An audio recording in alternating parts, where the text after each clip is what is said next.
Clearing your search history on Booking.com can help maintain your privacy and improve your user experience. Follow these steps to effectively remove your search history. Step 1. Log into your account. Visit the Booking.com website and log into your account using your email and password. This will give you access to your personal settings.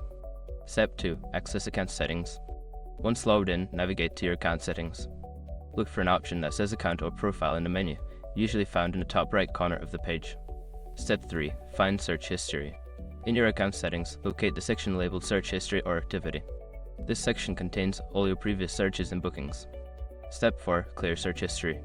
Within the Search History section, you should see an option to clear or delete your search history. Click on this option to remove all previous searches from your account. Step 5. Confirm deletion. After selecting to clear search history, you may be prompted to confirm your choice.